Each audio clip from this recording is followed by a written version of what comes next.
Hello বন্ধুরা, welcome to my channel. আর কিছুদিন পরেই কিন্তু সেকেন্ড সামেটিভ এক্সাম শুরু হয়ে যাচ্ছে প্রায় প্রত্যেক স্কুলেই। তাই তোমাদের সামনে মূলত ক্লাস 9-এর ভূগোল সাজেশন নিয়ে চলে এলাম। যারা নবম শ্রেণীর ছাত্রছাত্রীরা আছো, অবশ্যই তোমরা প্রথম থেকে শেষ পর্যন্ত আমার ভিডিওটি দেখে যাও এবং অধ্যায় বেসিসে কোন কোন প্রশ্নগুলো 2 মার্ক, 3 মার্ক এবং 5 মার্কের জন্য আমি চয়েস করেছি, সাজেস্টিভ করেছি, তোমরা সেই প্রশ্নগুলো প্রিপারেশন নিয়ে নাও, বা যারা প্রিপারেশন নিয়ে ফেলেছো তারাও একবার দেখে নাও।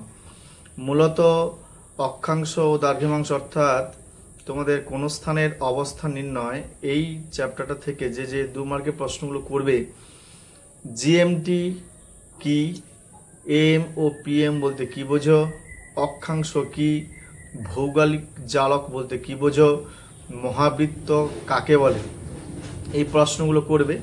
3 মার্কে প্রশ্ন করবে স্থানীয় সময় ও প্রমাণ সময়ের মধ্যে পার্থক্য, অক্ষরেখা ও দ্রাঘিমা রেখার পার্থক্য, আন্তর্জাতিক তারিখরেখা কোনো কোনো জায়গায় বাঁকানো হয়েছে কেন, কোনো একটি স্থানের ও প্রতিভা স্থানের মধ্যে সময়ের পার্থক্য 12 ঘন্টা হয় কেন। এই অধ্যায় থেকে যে 5 মার্কের প্রশ্ন তোমরা তো জানো, বেশিরভাগ কোন স্থানের দ্রাঘিমা বা সময় নির্ণয় কিন্তু তোমাদের গাণিতিক সমস্যা 5 মার্কের আসবে। এছাড়াও একটা 5 মার্কের প্রশ্ন থিওরিটিক্যাল করে রাখতে পারো, কোন স্থানের অবস্থান নির্ণয়ের প্রয়োজনীয়তা কি। নেক্সট অধ্যায় ভূমিরূপ গঠন।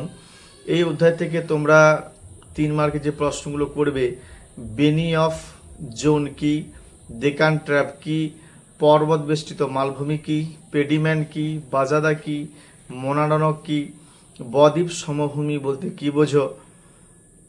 এবং 3 মার্কের যে প্রশ্নগুলো করবে, প্রশান্ত মহাসাগরীয় আগ্নেয় মেঘলা বলতে কি বোঝো, মহীভাবক আলোড়ন ও গিরিজনী আলোড়নের মধ্যে পার্থক্য, ক্ষয়জাত পর্বত এবং আগ্নেয় পর্বতের মধ্যে পার্থক্য, স্তূপ পর্বত ও গ্রস্ত উপত্যকার মধ্যে পার্থক্য। এই পার্থক্যগুলো কিন্তু তোমাদের করতে হবে, যে কোনো একটা হয়তো আসতে পারে। 5 মার্কের খুব গুরুত্বপূর্ণ প্রশ্ন, চিত্র সহ 5 সংস্থান তত্ত্বের আলোকে ভঙ্গিল পর্বতের উৎপত্তি আলোচনা করো, চিত্র সহ স্তূপ পর্বতের উৎপত্তি আলোচনা করো, মালভূমির শ্রেণীবিভাগ উদাহরণ সহকারে আলোচনা করো, মানব জীবনে পর্বতের গুরুত্ব কি।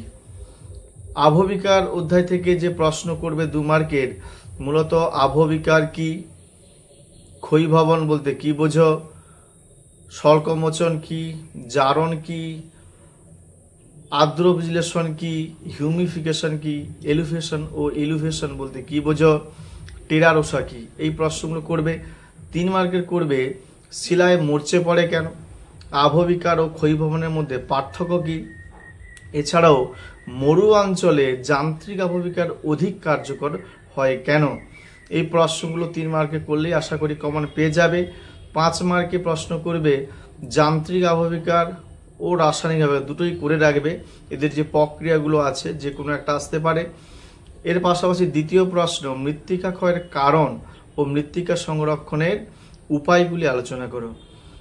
লাস্ট অধ্যায় অর্থাৎ পশ্চিমবঙ্গের যে ভূপ্রকৃতি পোর্শনটা তোমাদের অর্থনৈতিক পরিবেশের আগে পর্যন্ত যে পরীক্ষা হবে, সেখান থেকে তোমরা 2 মার্কে যে প্রশ্নগুলো প্রিপারেশন নেবে, তাল কি, বরেন্দ্র ভূমি বলতে কি বোঝো, দিয়ারা কি, বাদা ও অবাদা কি, কাকে কেন ত্রাসী নদী বলা হয়, কাকে কেন বাংলার দুঃখ বলা হয়, কালবৈশাখী কি, আশ্বিনের ঝড় কি, পশ্চিমী ঝঞ্ঝা কি, ম্যানগ্রোভ বনের বৈশিষ্ট্য।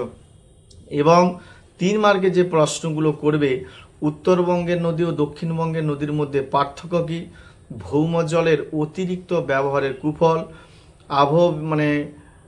করবে পশ্চিমবঙ্গে অত্যাধিক বন্যা প্রবণ হয় কেন। এই প্রশ্নগুলো তোমরা করবে।